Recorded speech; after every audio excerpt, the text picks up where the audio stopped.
ಈ ವೇದಿಕೆ ಮೇಲೆ ಉಪಸ್ಥಿತಿರುವ ನನ್ನ ಹಿರಿಯ ಸಹೋದರಿಯರಾದಂತಹ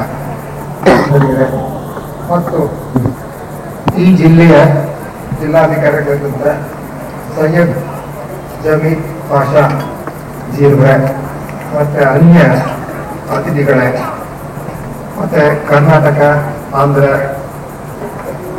ಮತ್ತು ಕೆಲವು ತಮಿಳುನಾಡುಗಳಿಂದ ಸಹ ಬಂದಿರತಕ್ಕಂಥ ಎಲ್ಲ ಕುಮಾರಿಯರಿಗೆ ನನ್ನ ವಂದನೆಗಳು.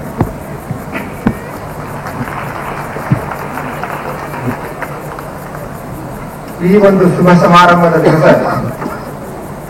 ಪ್ರಜಾಪದ ಬ್ರಹ್ಮಕುಮಾರಿ ಈಶ್ವರೀಯ ವಿಶ್ವವಿದ್ಯಾಲಯ ಈ ಅಂತಾರಾಷ್ಟ್ರೀಯ ಸಂಸ್ಥೆಯ ಕೋಲಾರ ಶಾಖೆಯ ರಜತ ಮಹೋತ್ಸವ ಬೆಳ್ಳಿ ಹಬ್ಬ ಈ ಅಂಗವಾಗಿ ಈ ಕೋಲಾರದ ಎಲ್ಲ ಈಶ್ವರೀಯ ಪರಿವಾರದ ಸಹೋದರ ಸಹೋದರಿಯರು ಇಲ್ಲಿನ ನಾಗರಿಕರ ಸಹಯೋಗದಿಂದ ನಮ್ಮ ಜಿಲ್ಲಾಧಿಕಾರಿಗಳ ಸಹಯೋಗದಿಂದ ಒಂದು ಭವ್ಯವಾದಂತಹ ಆಧ್ಯಾತ್ಮಿಕ ಜ್ಞಾನ ಮಂಟಪವನ್ನ ಸಂಗ್ರಹಾಲಯವನ್ನ ಈಗ ತಾನೇ ಆದರಣೀಯ ದಾದಿ ಹೃದಯ ಮೋದಿಜಿಯವರ ಕರಕಮಲಗಳಿಂದ ಉದ್ಘಾಟನೆಯನ್ನ ಮಾಡುತ್ತದೆ. ಇದರ ಉದ್ದೇಶ ಅಥವಾ ಇದರ ಮುಖ್ಯ ಕಾರಣ ಏನು ಈಗಾಗಲೇ ನಿಮಗೆ ಮನವರಿಕೆ. ಒಂದೇ ಒಂದು ವಿಶ್ವವಿದ್ಯಾನಿಲಯ ಇದೆ ಅಂತಂದ್ರೆ ಅದು ಈಶ್ವರೀಯ ವಿಶ್ವವಿದ್ಯಾಲಯ. ಸುಮಾರು ವಿಶ್ವದಲ್ಲಿ 250 ವಿಶ್ವವಿದ್ಯಾಲಯಗಳಿದ್ದಾವೆ, ಸಹಸ್ರಾರು ಕಾಲೇಜುಗಳಿದ್ದಾವೆ, ವಿಶ್ವದಲ್ಲಿ ಸಹಸ್ರಾರು ಯೂನಿವರ್ಸಿಟಿಗಳಿದ್ದಾವೆ. ಬರ್ತದೆ ರವಿ ಆಕಾಶಕ್ಕೆ ಭೂಷಣಂ ರಜನಿಗಂ ಆ ಚಂದ್ರ ಮಹಾಭೂಷಣಂ ಕವಿಯಜ್ಞಾನಿಗೆ ಭೂಷಣಂ ಇಂದಿನ ಸದೆಗೆ ದಾದಿ ಹೃದಯ ಮೋಹಿನಿಯವರೇ ಭೂಷಣಂ. ಈ ಲೋಕಕ್ಕೂ ಅವರೇ ಭೂಷಣ, ಮುಂದಿನ ಲೋಕಕ್ಕೆ ಸತ್ಯಯುಗಕ್ಕೂ ಅವರೇ ಭೂಷಣ. ಈ ಈಶ್ವರೀಯ ವಿಶ್ವವಿದ್ಯಾಲಯದಲ್ಲಿ ತ್ರಿಕಾಲ ಜ್ಞಾನವನ್ನ, ವರ್ತಮಾನವನ್ನ, ಭವಿಷ್ಯ ಹಾಗೂ ಘಟಕಾಲವನ್ನ, ಈ 3 ಕಾಲಗಳ ಅರಿವನ್ನ, ಜ್ಞಾನವನ್ನ ನಾವು ಅರ್ಥ ಮಾಡ್ಕೊಳ್ತಕ್ಕಂಥ, ತಿಳಿಸ್ತಕ್ಕಂಥ ಒಂದು ವಿಶ್ವವಿದ್ಯಾಲಯ. ಯಾವುದೇ ಯೂನಿವರ್ಸಿಟಿನಲ್ಲಿ ಒಂದು ತತ್ವಜ್ಞಾನದ ಬಗ್ಗೆ ಅಥವಾ ಕೆಮಿಸ್ಟ್ರಿ ಬಗ್ಗೆ, ಫಿಸಿಕ್ಸ್ ಬಗ್ಗೆ, ಮ್ಯಾಥಮೆಟಿಕ್ಸ್ ಬಗ್ಗೆ, ಜಿಯಾಲಜಿ ಬಗ್ಗೆ, ಬಯಾಲಜಿ ಬಗ್ಗೆ ಇತ್ಯಾದಿ ಇತ್ಯಾದಿ ಇತ್ಯಾದಿ ವಿಷಯಗಳ ಬಗ್ಗೆ, ಕಂಪ್ಯೂಟರ್ ಸೈನ್ಸ್ ಇತ್ಯಾದಿಗಳ ಬಗ್ಗೆ ತಿಳಿಸಬಹುದು.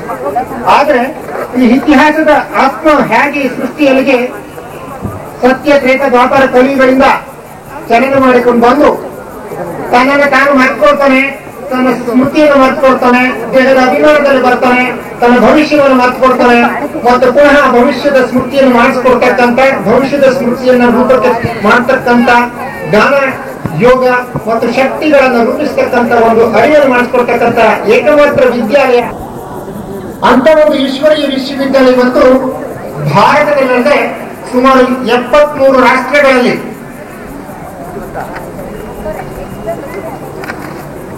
ಮತ್ತು ಭಾರತದ ಪ್ರತಿ ಸಮಾನವಾದ ಎಲ್ಲ ಜಿಲ್ಲೆಗಳಲ್ಲಿ, ಎಲ್ಲ ತಾಲೂಕುಗಳಲ್ಲಿ ಮತ್ತು ಇನ್ನೂ ಸಣ್ಣ ಸುಮಾರು ದೊಡ್ಡ ಗ್ರಾಮಗಳಲ್ಲೂ ಸಹ ಇವತ್ತು ಈ ಈಶ್ವರಿ ವಿಶ್ವವಿದ್ಯಾಲಯ ತನ್ನ ಭಾವಗಳನ್ನು ಹಬ್ಬಿಸಿಕೊಂಡು ಒಂದು ಆಧ್ಯಾತ್ಮಿಕ ಕ್ರಾಂತಿಯನ್ನ, ನೈತಿಕ ಕ್ರಾಂತಿಯನ್ನ, ಚಾರಿತ್ರಿಕ ಕ್ರಾಂತಿಯನ್ನ ಮಾಡ್ತಾ ಇದೆ. ಮನುಷ್ಯನಿಗೆ ವಾಸ್ತವಿಕವಾಗಿ ಬೇಕಾಗಿರ್ತಕ್ಕಂಥದ್ದು ಯಾವ್ದಪ್ಪ, ಏನು ನಮ್ಗೆಲ್ಲ ಏನ್ ಬೇಕು, ಊಟ, ಬಟ್ಟೆ, ಮನೆ, ಇದು ಇಷ್ಟೇ ಆದ್ರೆ ಸಾಕಾಗೋದಿಲ್ಲ. ವಾಸ್ತವಿಕ ನಮಗೆ ಬೇಕಾಗಿರ್ತಕ್ಕಂಥದ್ದು ಏನಪ್ಪ ಅಂದ್ರೆ ಮೊದಲು ಜ್ಞಾನ ಬೇಕು. ಜ್ಞಾನಿಗಂ ಮೇಲಿಲ್ಲ ಶ್ವಾನನಂ ಕೇಳಿಲ್ಲ, ಭಾನು ಮಂಡಲದೊಳಗೆ ಯೋಗಿಗಿಂ ಅಧಿಕ ಬೇರಿಲ್ಲ ಕಾಣ ಅಂತ ಶರಣರು ಮಾತಾಡಿದ್ರೆ. ಜಗತ್ತಲ್ಲಿ ಜ್ಞಾನ ಇವತ್ತು ಇಷ್ಟೆಲ್ಲ ವಿಶ್ವವಿದ್ಯಾಲಯದ ಮನುಷ್ಯರಲ್ಲಿ ಜ್ಞಾನ ಇದೆಯೇ? ಇಲ್ಲ. ಯಾಕಿಲ್ಲ? ನನ್ನ ದೃಷ್ಟಿಯೊಳಗೆ ಮನುಷ್ಯ ಇವತ್ತು ಅಂಧಕಾರದಲ್ಲಿದ್ದಾನೆ, ದುಃಖದಲ್ಲಿದ್ದಾನೆ, ಅಶಾಂತಿಯಲ್ಲಿದ್ದಾನೆ, ಭಯದಲ್ಲಿದ್ದಾನೆ. ಅದು ಅವನಿಗೆ ಭವಿಷ್ಯ ಗೊತ್ತಿನ ಆಡಳಿತವನ್ನ ಗವರ್ನಿಂಗ್ ಮಾಡ್ಲಿಕ್ಕೂ ಸಹ ಒಂದು ವ್ಯವಸ್ಥೆ ಮಾಡಿದ್ರು. ಅದನ್ನ ರಾಜಕೀಯ ವ್ಯವಸ್ಥೆ, ಪೊಲಿಟಿಕಲ್ ವ್ಯವಸ್ಥೆ, ಅಥವಾ ಅದನ್ನು ಪಾರ್ಲಿಮೆಂಟ್ ರೂಪದಲ್ಲಾಗ್ಲಿ, ವಿಧಾನಸಭೆ ರೂಪದಲ್ಲಾಗ್ಲಿ, ಅಥವಾ ಇನ್ನು ಸಾಮಾನ್ಯದ ಲೆವೆಲ್ನಲ್ಲಾಗ್ಲಿ. ಆದ್ರೆ ಇವತ್ತೆಲ್ಲ ಏನಾಗಿದೆ, ಪಾರ್ಲಿಮೆಂಟಿನ ಪರಿಸ್ಥಿತಿ ಏನಾಗಿದೆ ಅಂತಂದ್ರೆ ಕರಪ್ಟ್, ಕ್ರಿಮಿನಲ್, ಕ್ಯಾಸ್ಟಿಸಮ್ ಅಂಡ್ ಮನಿ ಇದೆ. ದೇಶವನ್ನ ಏನಾಗಬೇಕು, ದೇಶದ ಭವಿಷ್ಯ ಏನಾಗಬೇಕು, ದೇಶದ ಜನಗಳ ಭವಿಷ್ಯ ಏನಾಗಬೇಕು ಯಾರಿಗೂ ಚಿಂತೆ ಇಲ್ಲ. ನಾನೇನ್ ಹಾಕ್ಬೇಕು ಅಂತಕ್ಕಂಥದ್ದು ಚಿಂತೆ ಆಗಿದೆ. ಆದ್ರಿಂದ ಇಂಥ ಒಂದು ಸಮಾಜದಲ್ಲಿ, ಈ ದೇಶದಲ್ಲಿ ರಾಜನೀತಿಯಿಂದ ಈ ದೇಶಕ್ಕೆ ಭವಿಷ್ಯ ಕಾಣ್ತಾ ಇಲ್ಲ ಅನ್ನೋದು ಗೊತ್ತು. ಈಗ ಮೂರನೇ ವರ್ಗ ವಿಜ್ಞಾನ. ಯಾವುದು ವಿಜ್ಞಾನದ ಒಂದು ಆಧಾರವನ್ನು ತೆಗೆದುಕೊಂಡು ಸಮಾಜಕ್ಕೆ ಶಾಂತಿ, ಸುಖ, ಸಮೃದ್ಧಿಯನ್ನು ಕೊಟ್ಟಾಡುವುದು ಒಂದು ರಾಷ್ಟ್ರೀಯ ಮಟ್ಟದಲ್ಲಿ, ಅಂತಾರಾಷ್ಟ್ರೀಯ ಮಟ್ಟದಲ್ಲಿ ಯುವಮುಖ ಜನ ಮಾಡಿದ್ರೆ ಅದಕ್ಕೋಸ್ಕರ. ಆದ್ರೂ ಸಹ ಅದು ಪ್ರತಿನಿತ್ಯ ಇನ್ನೂ ಆಟಂ ಬಾಂಬ್ಗಳ, ಹೈಡ್ರೋಜನ್ ಬಾಂಬ್ಗಳು, ನ್ಯೂಕ್ಲಿಯರ್ ಬಾಂಬ್ಗಳ, ಮಿಸೈಲ್ಗಳ, ಇಂಟರ್ ಕಾಂಟಿನೆಂಟಲ್ ಮಿಸೈಲ್, ಅನೇಕ ಮಿಸೈಲ್ಗಳ ಸೃಷ್ಟಿ ಜನ್ಮ ಇನ್ನೂ ಆಗ್ತಾ ಇದೆ. ಅದು ಗಂಡಾಂತರ ಭವಿಷ್ಯದಲ್ಲಿ ನಾವು ಎಲ್ಲ ನೋಡ್ಬೇಕಾಗಿದೆ.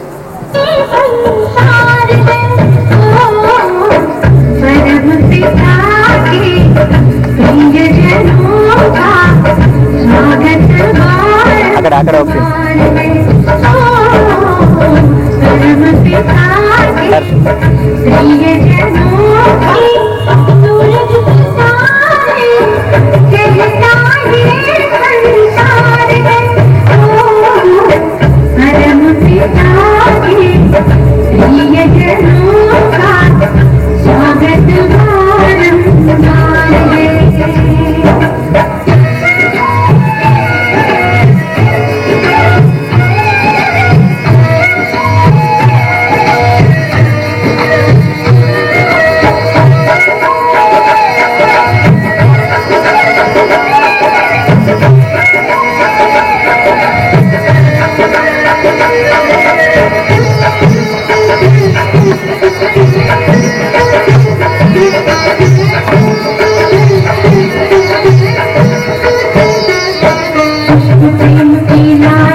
ಆಗಮಿಸಿ ನಾವು ಆತ್ಮಗಳಿಗೆ ಈ ವಿಕಾರಗಳಿಂದ ಬಿಡಿಸಲಿರುವರು. और इन 5 विकारों का अनुभव सभी को होगा. ಈ ಪಂಚವಿಕಾರಗಳ ಅನುಭವ ಸರ್ವರಿಗೂ ಆಗುತ್ತಿದೆ. सबसे ज्यादा अगर हम माने तो मैं नहीं समझती हूँ ये जो भी पूरी सभा बैठी है उसको सारे जीवन में क्रोध का अनुभव नहीं हुआ हो. मैं नहीं समझती हूँ एक भी होगा. ಈಗ ಈ ಇಡೀ ಸಭೆಯಲ್ಲಿ ನಾವು ನೋಡಿದಾಗ ಇಲ್ಲಿ ಕೂತಿರೋರೆಲ್ಲರೂ ಕ್ರೋಧದ ಅನುಭವ ಇಲ್ಲದೆ ಇರುವಂತವ್ರು ಯಾರು ಇಲ್ಲ ಅಂತ ನಾನ್ ತಿಳ್ಕೊಂಡಿದ್ದೀನಿ. ऐसा कोई है ಕ್ರೋಧದ थोड़ा भी कभी क्रोध नहीं किया, ಕ್ರೋಧದ ಅನುಭವನೇ ಇಲ್ಲ, ಸ್ವಲ್ಪನೂ ಆಗಿಲ್ಲ ಅನ್ನೋದು ಯಾರು ಇದ್ದೀರಾ? ಎತ್ತಿ ಇದ್ರೆ ಹಾತ್ ಉठाओ. ಇದೆಯಾ?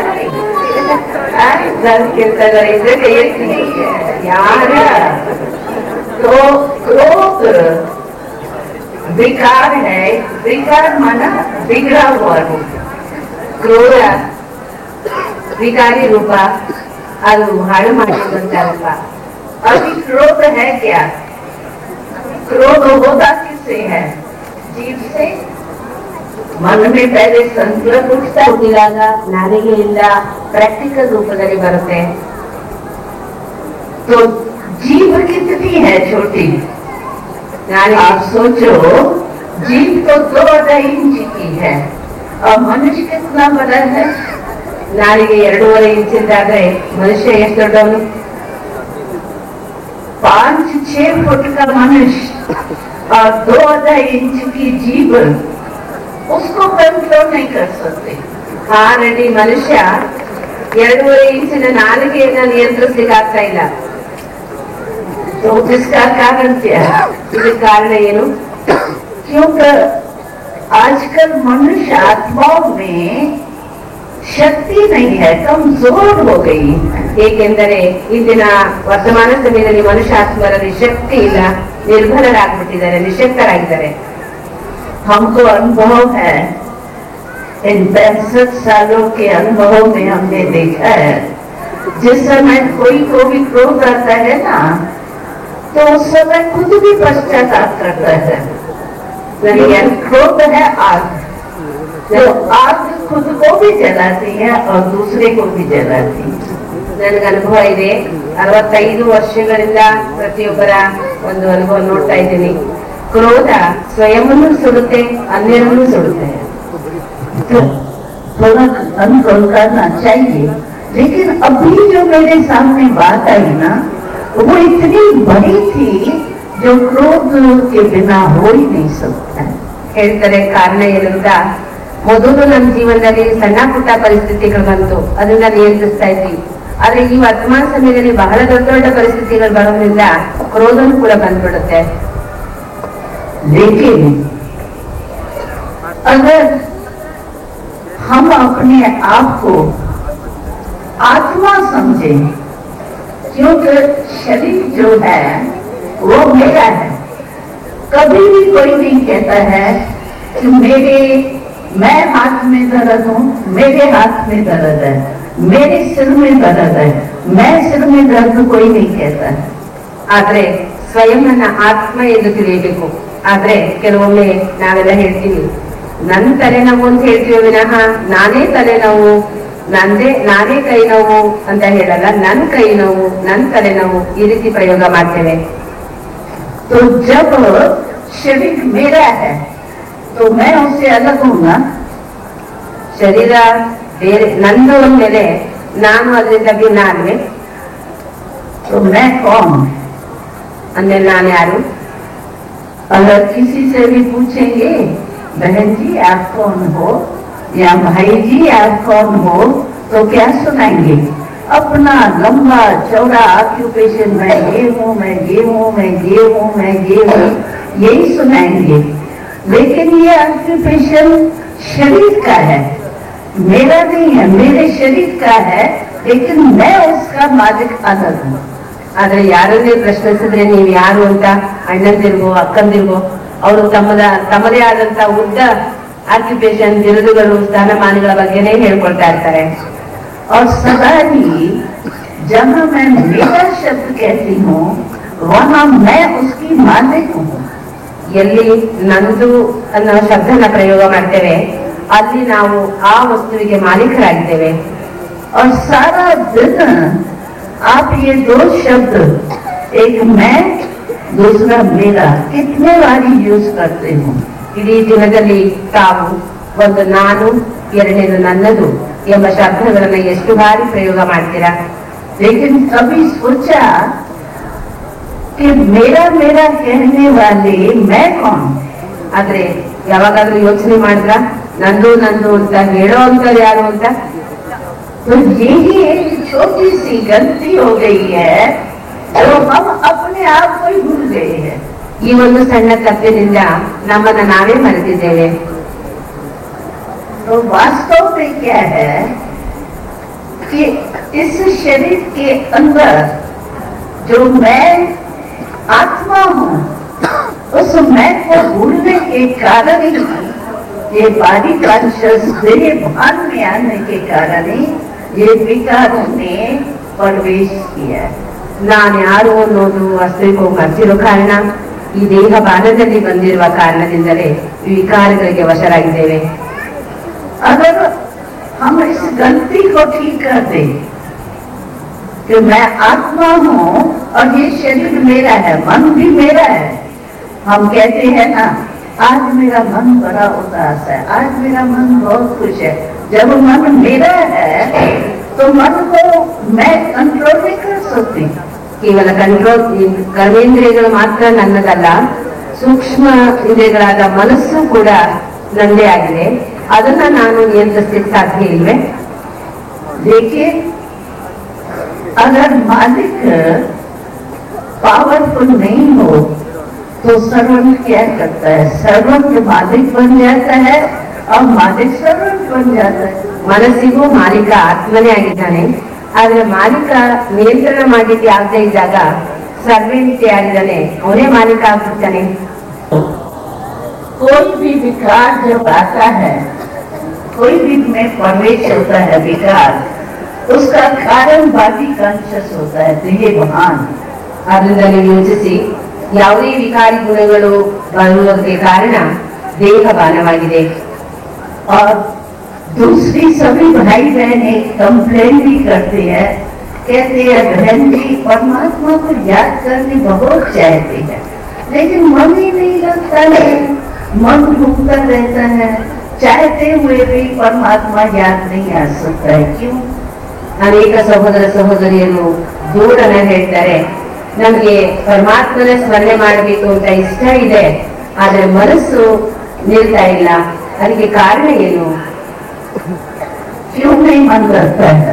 ಮನಸ್ಸು ಯಾಕೆ ಪರಮಾತ್ಮ जब मन मेरा है तो जैसे ये हाथ है, अभी हाथ को मैं नीचे करने चाहूँ नीचे कर सकती हूँ, ऊपर करने चाहूँ ऊपर कर सकती हूँ, वैसे मन भी मेरा है। ಮನಸ್ಸು ನಂದು ಅಂತ ತಿಳ್ಕೊಂಡಾಗ ಮಾತ್ರನೇ ನಿಯಂತ್ರಿಸಬಹುದು. ಉದಾಹರಣೆಗೆ ಕೈಯನ್ನ ಕೆಳಗಡೆ ಇಳಿಸ್ಬೇಕಾದ್ರೂ ನಾನೇ ಇಳಿಸ್ತೀನಿ, ಮೇಲೆ ಎತ್ತಬೇಕಾದ್ರೂ ನಾನೇ ಎತ್ತುತ್ತೀನಿ. ಹಾಗೇನೆ ಮನಸ್ಸು ಕೂಡ ನಂದಾಗಿದೆ. तो मन क्यों नहीं वश में है, उसका कारण क्या? ಮನಸ್ಸು ನಿಯಂತ್ರಣದಲ್ಲಿ ಇರದೇ ಇರೋದಕ್ಕೆ ಕಾರಣ ಏನು?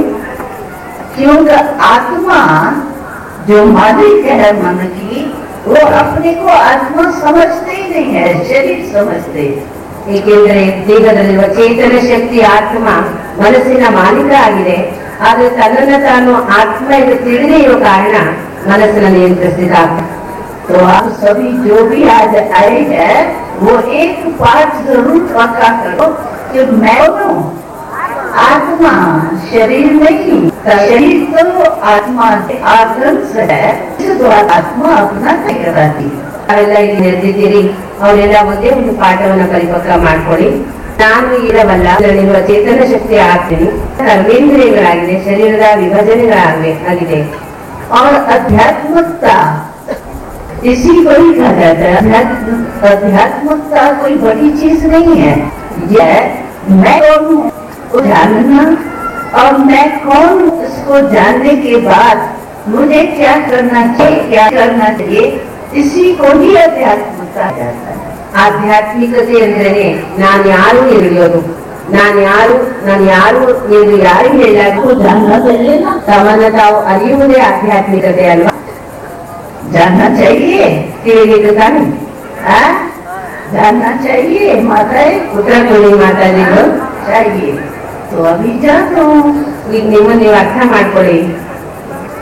क्या है कि आत्मा मालिक जब बन जाती है ना, तो मन और बुद्धि यही चंचल होते हैं।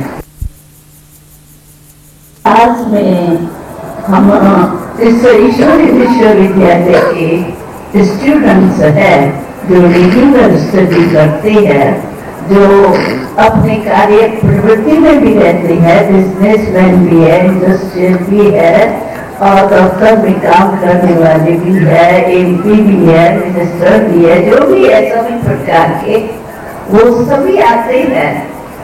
और सिर्फ ये मैं कौन इसको जानने के बाद मन को वश करने की पावर जो आती है, उससे वो खुद भी अनुभव करते हैं कि जीवन जो है वो दुखमय से सुखमय हो जाए। ನಾನು ಯಾರು ಆತ್ಮ ಎಂದು ತಿಳಿದಾಗ ನನಗೂ ಅನುಭವ ಇದೆ. ಈ ಈಶ್ವರ ವಿಶ್ವವಿದ್ಯಾಲಯದಲ್ಲಿ ಲಕ್ಷಾಂತರ ಆತ್ಮಗಳೇನ್ ಮಾಡ್ತಾ ಇದ್ದಾರೆ, ಪ್ರವೃತ್ತಿಯನ್ನ ಗೃಹಸ್ಥ ವ್ಯವಹಾರವನ್ನ ನಡೆಸ್ತಾ ಇದ್ದಾರೆ. ಅವರು ತಮ್ಮನ್ನ ಆತ್ಮ ಎಂದು ಅರಿವು ಮಾಡಿಕೊಂಡು ತಮ್ಮ ಈ ಮನಸ್ಸು ಬುದ್ಧಿಯನ್ನ ನಿಯಂತ್ರಿಸಿ ಸುಖ ಶಾಂತಿಯ ಜೀವನವನ್ನ ನಡೆಸ್ತಾ ಇದ್ದಾರೆ. क्यों? ये मन अपने वश में होने के कारण हम जब चाहें, जहाँ चाहें, जितना समय चाहें उसको वहाँ स्थित कर सकते हैं। ಮನಸ್ಸು ನಂದು ಎಂದು ತಿಳಿದಾಗ ಈ ಮನಸ್ಸನ್ನ ಎಲ್ಲಿ ಬೇಕು, ಯಾವಾಗ ಬೇಕು, ಎಷ್ಟು ಕಾಲ ಬೇಕೋ ಅಲ್ಲಿ ಸ್ಥಿತಗೊಳಿಸಲಿಕ್ಕೆ ಸಾಧ್ಯ. आध्यात्मिक आत्मा बनने के लिए, महान आत्मा बनने के लिए या ज्ञानी योगी आत्मा बनने के लिए शायद ये सब कारोबार छोड़नी पड़ेगी।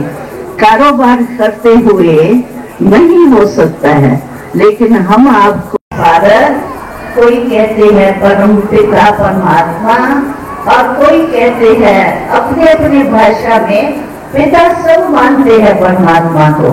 तो जब मैं आत्मा बन गई, आत्मा निश्चय हो गया मुझे, तो मेरा कंडीशन परमात्मा से जुड़ जाए। ಸರ್ವಧರ್ಮದವರು ಪರಮಾತ್ಮ ಒಬ್ಬ ಎಂದು ನಂಬ್ತಾರೆ. ಆದ್ರೆ ಆತ್ಮ ನಾನು ಎಂದು ತಿಳಿದಾಗ ಮಾತ್ರನೇ ಪರಮಾತ್ಮನ ಜೊತೆಯಲ್ಲಿ ಸಂಬಂಧ ಸಹಜವಾಗಿ ಬೆಳೆಯುವುದು. क्योंकि आजकल कहते हैं ना मन नहीं लगता परमात्मा में, उसका कारण ये है कि आत्मा का पिता परमात्मा है, शरीर का पिता परमात्मा नहीं है। शरीर का पिता तो हर एक अपना अपना नाम सुनाएंगे, लेकिन जो परमात्मा को पिता कहते हैं वो आत्मा का पिता है। ಮನಸ್ಸು ಪರಮಾತ್ಮನೇ ನಿಲ್ಲದೆ ಇರುವುದಕ್ಕೆ ಕಾರಣ ತಮ್ಮನ್ನ ಆತ್ಮ ಎಂದು ತಿಳಿದಿಲ್ಲ. ದೇಹದ ಪಿತ ಪರಮಾತ್ಮ ಅಲ್ಲ, ಆತ್ಮದ ಪಿತ ಪರಮಾತ್ಮ ಎಂದು ತಿಳಿದಾಗ ಮಾತ್ರನೇ ಮನಸ್ಸು ಪರಮಾತ್ಮನಲ್ಲಿ ಏಕಾಗ್ರತೆಯನ್ನು ಹೊಂದಲು ಸಾಧ್ಯ. तो क्या होता है कि हम आत्मा बन के तो परमात्मा को याद करते नहीं है, बॉडी कॉन्शियस में ही होते हैं, देह भान में ही होते हैं, और हम कहते हैं हे परमात्मा पिता। अगर वो पिता है ही नहीं देह का, तो कैसे आपको उसे शक्ति मिलेगी? ನಾವೆರ್ತೀವಿ ಆತ್ಮದ ತಂದೆ ಪರಮಾತ್ಮನನ್ನು ಅರಿಯದೆ ನಾವೇ ಈ ಬಾಹ್ಯವಾಗಿ ಕಾಣುವಂತ ದೇಹ ಎಂದು ತಿಳಿದು ದೇಹದ ರೂಪದಲ್ಲಿ ಪರಮಾತ್ಮನ ಸ್ಮರಿಸಲಿಕ್ಕೆ ಹೋದಾಗ ಪರಮಾತ್ಮನ ಅನುಭವ ಮಾಡಲಿಕ್ಕೆ ಸಾಧ್ಯ ಇಲ್ಲ. जैसे देखो ये तार है, अभी तार, दो तारों का कनेक्शन अगर आप जोड़ने चाहो तो कितना टाइम लगेगा? 1 सेकंड की बात है तार को तार से कनेक्शन जोड़ने में। लेकिन अगर मानो हमारी एक गलती हो जाती है कि तार का मैं रबर नहीं उतारती हूँ, ಎಲ್ಲರೂ ಒಂದು ಪುಟ್ಟ ನೆಪದ ಆಟವನ್ನೇ ಆಡ್ತಾ ಇದ್ದೀರಾ. ಹೇಗೆ ಇವತ್ತು ಪುಟ್ಟ ಪುಟ್ಟ ಮಕ್ಕಳು ಶಾಲೆಗೆ ಹೋಗ್ಬೇಕಾದ್ರೆ ಅವರು ನೆಪ ಮಾಡ್ತಾರೆ, ತಾಯಿ ಬಳಿ ಅಮ್ಮ ನನಗೆ ತಲೆನೋವು, ಹೊಟ್ಟೆ ನೋವು ಅಂತ. ಆಗ ಅಮ್ಮಂದಿರು ಆ ಮಗುವಿನ ರಂಗೋಗದಿಂದ ಶಾಲೆ ಕಳಿಸಲ್ಲ. ಹಾಗೆ ದೊಡ್ಡ ಮಕ್ಕಳಿಂದ ಹಿಡಿದು ಹಿರಿಯರವರಿಗೆ ಪ್ರತಿಯೊಬ್ಬರು ಈ ನೆಪದ ಆಟ ಆಡಲಿಕ್ಕೆ ತುಂಬಾ ಚೆನ್ನಾಗಿ ಬರುತ್ತೆ. तो आप बहानेबाजी करेंगे क्या? ನೀವೆಲ್ಲ ನೆಪ ಮಾಡ್ಕೊಳ್ತೀರಾ? करेंगे? ನೆಪ ಹೇಳ್ತೀರಾ? बोलो ना यहाँ ನೆಪ ಹೇಳ್ತಿರೋ ಇಲ್ವೋ ನನ್ನ ಉತ್ತರ ಕೊಡಿ. नहीं करना। क्यों?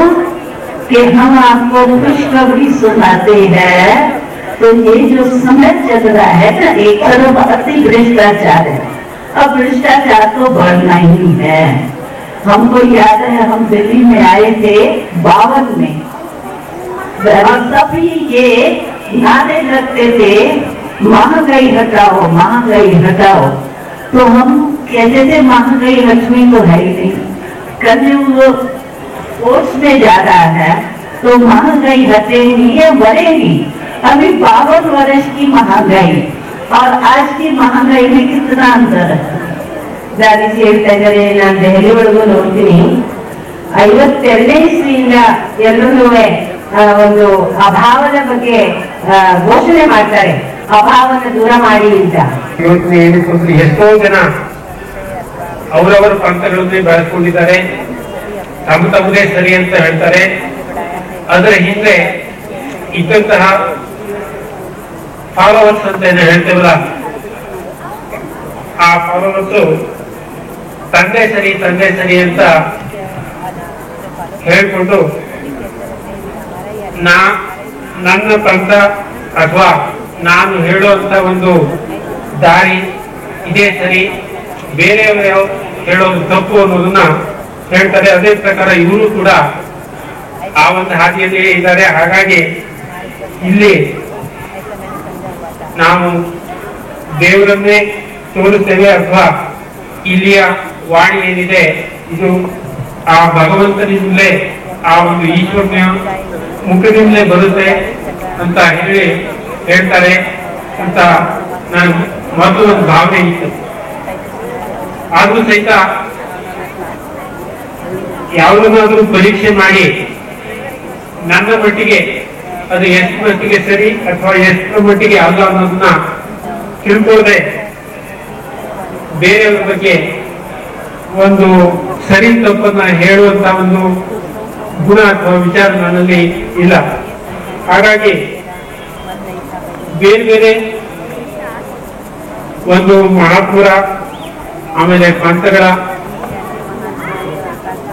ಒಂದು ಏನ್ ಸಂಹಿತೆ ಇದೆ ಅದನ್ನ ಕೆಲವು ಮಟ್ಟಿಗೆ ತಿಳ್ಕೊಂಡಿದ್ದೆ. ಅದೇ ಪ್ರಕಾರ ಇವರಲ್ಲಿಯೂ ಕೂಡ ಕೆಲವು ದಿನಗಳ ಮಟ್ಟಿಗಾದ್ರೂ ಹೋಗಿ ನೋಡೋಣ, ಇವರು ಹೇಳೋದು ನಿಜವೇ ಅಥವಾ ಬೇರೆಯವರಿಗಿಂತ ಇವರಲ್ಲಿ ಹೆಚ್ಚಿನ ಒಂದು ತರ್ಕಬದ್ಧವಾದ ವೈಜ್ಞಾನಿಕವಾದಂತ ಒಂದು ಹಾದಿಯನ್ನು ತೋರಿಸ್ಕೊಡ್ತಾರೆಯೇ ಅಥವಾ ಅಂತ ಒಂದು ಏಳಿಗೆಯನ್ನ ಸಾಧಿಸ್ಲಿಕ್ಕೆ ಸಾಧ್ಯ ಇದೆಯೇ ಅನ್ನೋದನ್ನ ಇವರು ಹೇಳೋದ್ರಲ್ಲಿ ಸತ್ಯ ಇದೆಯೇ ನೋಡ್ಬೇಕು ಅನ್ನೋ ಒಂದು ಕಾರಣದಿಂದಲೇ ಮೊದಲು ಅದನ್ನ ಹೊರಗೆ ಹಚ್ಚುವ ಕಾರಣದಿಂದಲೇ ನಾನು ಹೋದೆ.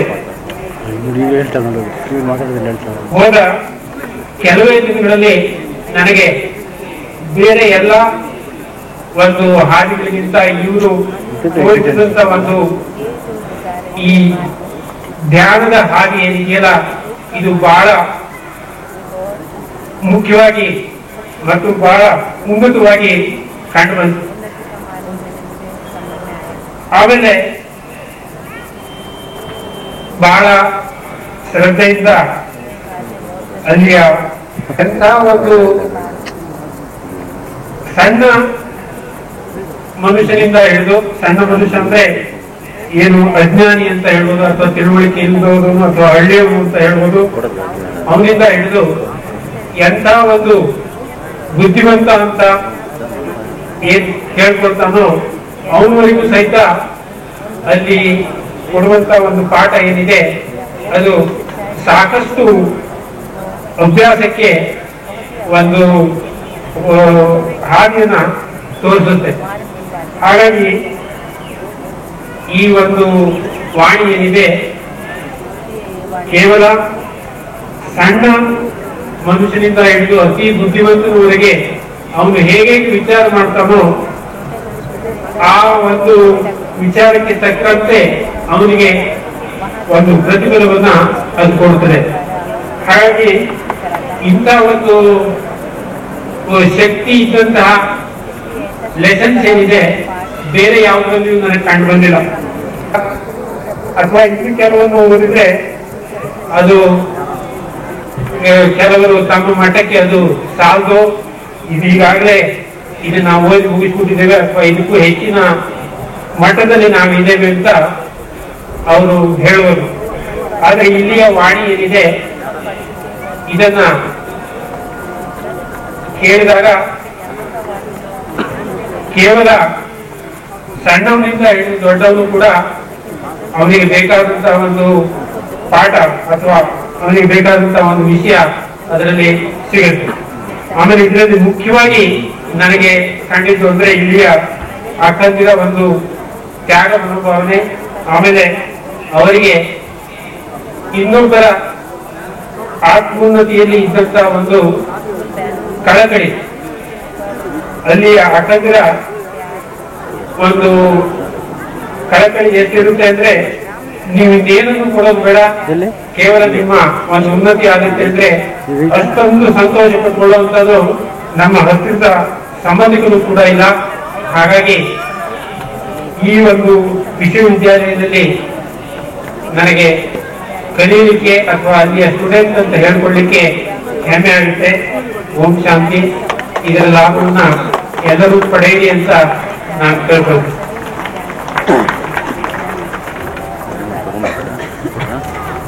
ಧನ್ಯವಾದಗಳು ಹೆಗ್ಡೆ ಅವರಿಗೆ. ಈಗ ಶಿವರಾಮಣ್ಣವರು ಅಭಿನೇತ ಬೆಂಗಳೂರು, ಅವರಿಗೆ ನಾನು ನಮ್ರ ನಿವೇದನೆ ಮಾಡಿಕೊಳ್ತೇನೆ. ಒಂದೆರಡು ನಿಮಿಷದಲ್ಲಿ ತಮ್ಮ ಶುಭಾಶಯಗಳನ್ನ ಈ ಮಹಾಸಭೆಯಲ್ಲಿ ತಿಳಿಸ್ಬೇಕು. ವಿಷಯ ಆಗಲಿ, ಸಮಾರಂಭ ಆಗಲಿ, ಇದು ಒಂಥರ ಅಕ್ಷಯ ಪಾತ್ರ ಇದ್ದಾಗೆ. ಇದನ್ನ 1 ನಿಮಿಷದಲ್ಲಿ ಹೇಳಿ, 2 ನಿಮಿಷದಲ್ಲಿ ಹೇಳಿ, ಶುಭಾಶಯಗಳು ಹೇಳಿ ಅನ್ನೋದು ಅದು ಕಷ್ಟ ಸಾಧ್ಯವಾದಂತಹ ವಿಷಯ ಅಂತ ನನ್ನ ಅಲ್ಪನಿಗೆ ನನಗೆ ತೋಚುತ್ತೆ ಅಂತ ಹೇಳಿದ್ಮೇಲೆ ಇನ್ನು ವೇದಿಕೆ ಮೇಲೆ ಇರುವಂತವ್ರು ಇನ್ನೂ ಎಷ್ಟೆಷ್ಟು ಇಟ್ಕೊಂಡಿದ್ದಾರೆ ಅವ್ರ ಮನಸ್ಸಲ್ಲಿ ಅಂತ ನನಗೂ ಗೊತ್ತಾಗ್ತಾ ಇದೆ. ಅಧ್ಯಕ್ಷರು ಅವರಿಗೆ ವಂದನೆಗಳು ಸಲ್ಲಿಸಿ, ಯಾಕೆ ನನ್ನ ಹಳೆಯ ಸ್ನೇಹಿತರು ಜಿಲ್ಲಾಧಿಕಾರಿಗಳು ಬಂದಿದ್ದಾರೆ, ತುಂಬಾ ಜನ ಸೇರಿದ್ದೀರಾ. ಇದು ಒಂಥರ ಜನಸ್ತೋಮ, ಜನರ ಸಾಗರ ಇದೆ. ಇದು ನೋಡ್ತಾ ಇದ್ರೆ ನನಗೆ ಮನಸ್ಸು ತುಂಬಿ ಬರುತ್ತೆ. ಒಬ್ಬರು ಎದ್ದಿದ್ ನೋಡ್ಲಿಲ್ಲ, ಅಲುಗಾಡಿದ್ ನೋಡ್ಲಿಲ್ಲ, ಅಂತ ಒಂದು ಮೋಡಿ ಹಾಕಿ ಕೂಡಿಸ್ಬಿಟ್ಟಿದೆ ಇವತ್ತು. ನಿಜವಾಗ್ಲೂ ಈ ಕೋಲಾರದ ಜನಸ್ತೋಮಕ್ಕೆ ಒಂದು ಹಬ್ಬ ಅಂತ ಹೇಳಿದ್ರೆ ತಪ್ಪಾಗಲ್ಲ ಅಂತ ನಾನು ಹೇಳ್ತಾರೆ. ಯಾಕೆ ಅಂತ ಹೇಳಿದ್ರೆ ಇದು ರಜತ ಮಹೋತ್ಸವದ ಜೊತೆಗೆ ಒಂದು ಉತ್ತಮವಾದಂತಹ, ದಿವ್ಯವಾದಂತಹ, ಭವ್ಯವಾದಂತಹ ಕಟ್ಟಡದಲ್ಲಿ ಒಂದು ದಿವ್ಯ ಜ್ಞಾನವನ್ನ ಹಂಚುವಂತಹ ಒಂದು ಕೆಲಸ ಇವತ್ತು ಆ ಸಂಗ್ರಹಾಲಯದಿಂದ ಮುಖೇನ ನಿಮಗೆ ಧಾರೆ ಎತ್ತಿದ್ದಾರೆ ಈ ಶಂಕರಿ ಈಶ್ವರಿ ವಿಶ್ವಸಂಸ್ಥೆ. ನನಗೆ ಸುಮಾರು ಸಂಪರ್ಕ ಇದೆ ಅಷ್ಟೇ. ನಾನು ಅಲ್ಲಿ ಜ್ಯೋತಿ ಇದೆ ಅಂತ ಹೇಳಿದ್ರೆ ಬರೀ ನೋಡ್ತಾ ಇದ್ದೇನೆ ಹೊರತು ಅದನ್ನ ಇನ್ನ ಮುಟ್ಟೋದಕ್ಕಾಗ್ಲಿ, ಅದನ್ನ ತಿಳ್ಕೊಳ್ಳೋಕ್ಕಾಗ್ಲಿ ಇನ್ನು ಪ್ರಯತ್ನ ಪಡ್ತಾ ಇದ್ದೆ.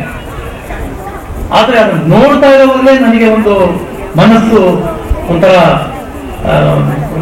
ಒಂದು ಪ್ರಚೋದನೆ ಆಗ್ತಾ ಇದೆ. ಈ ತರ ಆಗ್ತಾ ಇರುವಾಗ ಇನ್ನು ಅದರ ಸಂಪರ್ಕ ಹೆಚ್ಚಿಗೆ ಮಾಡ್ಕೊಂಡ್ರೆ ಇನ್ನೆಷ್ಟು ಉತ್ತಮವಾಗುತ್ತೆ ಅಂತ ನನಗನ್ಸುತ್ತೆ. ತುಂಬಾ ಇದು ಬಹಳ ವರ್ಷಗಳ ಹಿಂದೆ ಈ ಒಂದು ಏನಿದೆ ಈ ಏನು ಸ್ಟೇಡಿಯಂ, ಇದಕ್ಕೆ ಸಹಾಯಾರ್ಥವಾಗಿ ಒಂದು ಕಾರ್ಯಕ್ರಮ ಕೊಡೋದಕ್ಕೆ ನಾನು ನಿರ್ವಹಣೆ ಮಾಡೋದಕ್ಕೆ ನಾನು ಬಂದಿದ್ದೆ. ಈ ಅಂಥ ಒಂದು ಉತ್ತಮವಾದಂತ ಈ ಒಂದು ಸಭಾಂಗಣದಲ್ಲಿ ಅತಿ ಉತ್ತಮವಾದಂತ ಮಾನವೀಯತೆ ದೃಷ್ಟಿಯಿಂದ ಮನುಷ್ಯ ಯಾವ ಮಟ್ಟಕ್ಕೆ ಹೋಗ್ಬೇಕು ಅಂತ ನಾನು ಎಲ್ಲರೂ ಸಾಕಷ್ಟು ವಿಸ್ತರಣೆಯಿಂದ ಹೇಳ್ತಿದ್ದಾರೆ, ನಾನು ಹೇಳ್ಬೇಕಾಗಿಲ್ಲ. ಒಬ್ಬರಿಗೂ ಏನಂದ್ರೆ ಯಾರಿಗೂ ಗೊತ್ತಾಗ್ತಾ ಇಲ್ಲ, ಅದೊಂದೇ ಗೊಂದಲ ಇರೋದು ಅಷ್ಟೇ. ಎಲ್ರಿಗೂ ಹೋಗ್ಬೇಕು ಅಂತ ಆಸೆ ಇದೆ, ಕತ್ಲೆನಲ್ಲಿ ಯಾರು ಹೋಗ್ಬೇಕು ಅಂತ ಆಸೆ ಇದೆ, ದುಃಖನೇ ಅನುಭವಿಸು. ಮಾತಾಡಿ ಕೇಳಿದ್ರು, ನಿಮ್ಗೆ ಯಾರಾದ್ರೂ ದುಃಖ ಅನುಭವಿಸ್ಬೇಕು ಅಂತ ಇದೆಯಾ ನಿಮ್ಮ ಮನಸ್ಸಿನಲ್ಲಿ ಅಂತ ಹೇಳಿದ್ರು.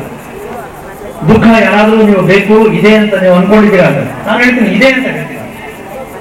ಯಾಕೆಂದ್ರೆ ದುಃಖ ಇಲ್ಲ ಅಂತ ಹೇಳಿದ್ರೆ ನಾನೊಂಥರ ಹೇಳಿ ಆಗೋಗ್ತೀನಿ. ಜೀವನದಲ್ಲಿ ಇವಾಗ ಉಗಾದಿ ಹಬ್ಬದಲ್ಲಿ ಬೇವು ಬೆಲ್ಲ ಹೇಗೆ ತಗೋತೀವೋ ಹಾಗೆ ಸಮ್ಮಿಶ್ರವಾಗಿ ಬಂದ್ಬಿಟ್ಟಿದೆ. ಆದ್ರೆ ಯಾರು ದುಃಖ ಬೇಕು ಅನ್ಕೊಳಲ್ಲ, ಆದ್ರೆ ಅದಾಗ ಅದೇ ಬರ್ತಾ ಇರುತ್ತೆ. ಆದ್ರೆ ಈಶ್ವರಿ ಸಂಸ್ಥೆಗೆ ಏನ್ ಹೇಳ್ತಾ ಇದ್ರೆ ಅದಾಗಿ ಅದೇ ಬರುವಂತ ದುಃಖವನ್ನು ಕೂಡ ನಾವು ದೂರ ಪಡಿಸುವಂತ ಒಂದು ನಿಯಂತ್ರಣ ನಮ್ಮಲ್ಲಿದೆ. ಬಂದು ಸೇರ್ಕೊಳ್ಳಿ, ನಮ್ಮ ದಿವ್ಯವಾದಂತಹ ವಾಣಿನಲ್ಲಿ ನೀವು ಅದನ್ನು ಉತ್ತಮ ಬಳಸ್ಕೊಳ್ಬಹುದು ಅಂತ ಹೇಳ್ತಾರೆ. ಅದು ಮಾತ್ರವಾದಂತ ವಿಷಯ ಈ ಸಂಸ್ಥೆಗೆ ಮೂಲ ಉದ್ದೇಶ. ಯಾಕೆಂದ್ರೆ ಅದೇ ಮುಖ್ಯವಾಗಿ ಬೇಕಾಗಿರೋದು. ನಮ್ಮಲ್ಲಿ ಜೀವನದಲ್ಲಿ ಪ್ರತಿಯೊಂದು ಇದೆ, ಎಲ್ಲವೂ ಕೂಡ ಒಂದು ಸ್ವಲ್ಪ ಕಳಕಟ ಇರೋದು ಏನಂತ ಹೇಳಿದ್ರೆ ಈ ರಾಜಕೀಯ. ಅದರ ಕಡೆಗೆ ನಾವು ಕಿವಿ ಕೊಡಬಾರ್ದು, ಅದರ ಕಡೆಗೆ ನಾವು ಮನಸ್ಸು ಕೊಡಬಾರ್ದು. ಮನುಷ್ಯ ಏನಂದ್ರೆ ದೈವಂ ಮಾನುಷ ರೂಪೇಣ ಅಂತ ಹೇಳ್ತಾರೆ. ಭಗವಂತ ಎಲ್ಲ ಒಂದು ಜೀವಂತಕ್ಕೂ ಕೂಡ ಮನುಷ್ಯ ಬಹಳ ಉತ್ತಮವಾದಂತಹ ಒಂದು ಜೀವ. ಆ ಮನುಷ್ಯ ಜೀವನ, ಮನುಷ್ಯ ದೇವರು ಕೊಟ್ಟಂತಹ ಈ ಶಕ್ತಿ, ಈ ಶರೀರವನ್ನ ನಾವು ಸದುಪಯೋಗ ಪಡಿಸ್ಬೇಕು. ಆ ಸದುಪಯೋಗ ಪಡಿಸ್ಕೊಳ್ಳುವಂತಹ ದಾರಿ ಕಾಣ್ಬೇಕು ನಾವು ಅಷ್ಟೇ. ಯಾಕೆ ಅಂತ ಹೇಳಿದ್ರೆ ನಮ್ಮನ್ನೆಲ್ಲೂ ಇದೆ, ಆಸೆ ಇರಬೇಕು. ಆಸೆ ಬೇಡ ಅಂತ ಹೇಳಲ್ಲ, ಆದ್ರೆ ದುರಾಸೆ ಇಟ್ಕೊಳಕ್ ಹೋಗ್ಬಾರ್ದು. ಆ ದುರಾಸೆ ಯಾವಾಗ ನಾವು ಇಟ್ಕೊಳಕ್ ಹೋಗ್ತೀವೋ ಆವಾಗ ನಮ್ಮ ಜೀವನ ಬೇರೆ ಕಡೆ ಹೋಗ್ತಾ ಇದೆ. ನಮಗೊಂದು ನೆರಳು ಬೇಕು ಅಂತ ಒಂದು ಮನೆ ಮಾಡ್ಕೊಂಡ್ರೆ ಚೆನ್ನಾಗಿರುತ್ತೆ. ಇಲ್ಲ ನನ್ನ ಮಗ ಬೆಳೀತಾ ಇದ್ದಾನೆ, ಅವನೊಂದು ಮನೆ ಬೇಕು, ಮಗಳಿಗೆ ಮದುವೆ ಮಾಡಿದ್ದೀನಿ, ಅಡಿಗೊಂದು ಮದುವೆ ಬೇಕು. ಆದ್ರೆ ನಮ್ಮ ಸಂಬಂಧಿಕರಿಗೆಲ್ಲ ಒಂದು ಮನೆ ಬೇಕು ಅಂತ ಮಾಡ್ಕೊಂಡ್ರೆ ಒಂದು ಬಡಾವಣೆನೆ ಒಬ್ಬೊಬ್ಬ ವ್ಯಕ್ತಿ ಮಾಡ್ಕೋಬೇಕಾಗುತ್ತೆ. ಅದು ದುರಾಸೆಯ ಒಂದು ಉತ್ತುಂಗಕ್ಕೆ ಹೋಗುತ್ತೆ.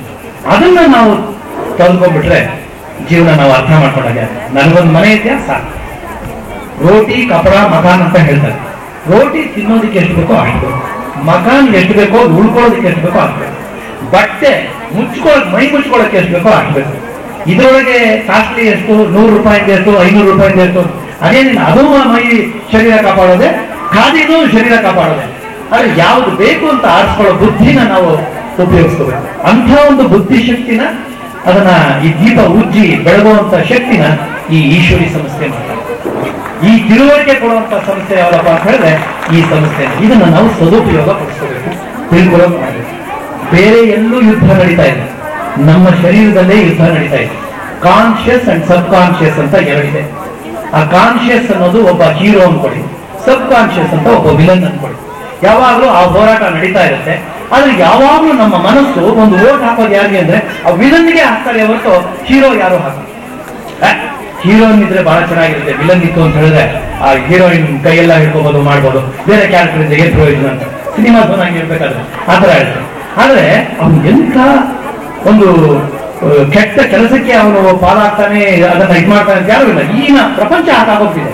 ಹೀರೋ ವರ್ಷಿಪ್ಗಿಂತ ಹೆಚ್ಚಾಗಿ ವಿಲನ್ ವರ್ಷಿಪ್ ಜಾಸ್ತಿ ಆಗ್ಬಿಟ್ಟಿದೆ ಅವರು ಜೀವನದಲ್ಲೂ ಹಾಗೆ. ಯಾಕೆಂತ ಹೇಳಿದ್ರೆ ಎಲ್ಲವೂ ಕೂಡ ಒಂದು ಹಳಿ ತಪ್ಪಿ ಹೋಗ್ತಾ ಇದೆ. ಅದನ್ನ ನಿಯಂತ್ರಿಸ್ಕೊಳ್ಬೇಕು. ಯಾವಾಗಲೂ ನಮ್ಮ ಮನಸ್ಸನ್ನ ನಮ್ಮ ಕೈನಲ್ಲಿ ಇಟ್ಕೊಳ್ಳುವಂತ ನಿಯಂತ್ರಣ ನಾವು ಕಲ್ತ್ಕೊಂಡು ಹೋದ್ರೆ ಯಾವ್ದಾದ್ರೂ ಆ ನಿಯಂತ್ರಣ ಕಲ್ತ್ಕೊಳ್ಳುವಂತ ಒಂದು ಆಯುಧ ಏನಿದೆ, ಆ ಉಪಕರಣ ಏನಿದೆ, ಅದನ್ನ ಕಂಡಿಡ್ಕೋಬೇಕು. ಅದನ್ನ ನಾವೇ ಕಂಡಿಡ್ಕೊಳ್ಳೋಕ್ಕಾಗಲ್ಲ. ಇಂಥ ಒಂದು ಶಕ್ತಿಯುತವಾದಂತಹ ಸಂಸ್ಥೆಗಳಿಗೆಲ್ಲ ಅದನ್ನ ನಿಮ್ಮನ್ನ ಹಳಿ ಮೇಲೆ ಇಡುತ್ತೆ, ನಮ್ಮ ಮನಸ್ಸನ್ನ ಹಳಿ ಮೇಲೆ ಇಡುತ್ತೆ. ಆವಾಗ ಆ ಕಡೆ ಈ ಕಡೆ ಹೋಗೋಕ್ಕಾಗಲ್ಲ, ಬಾಗೋಕ್ಕಾಗಲ್ಲ.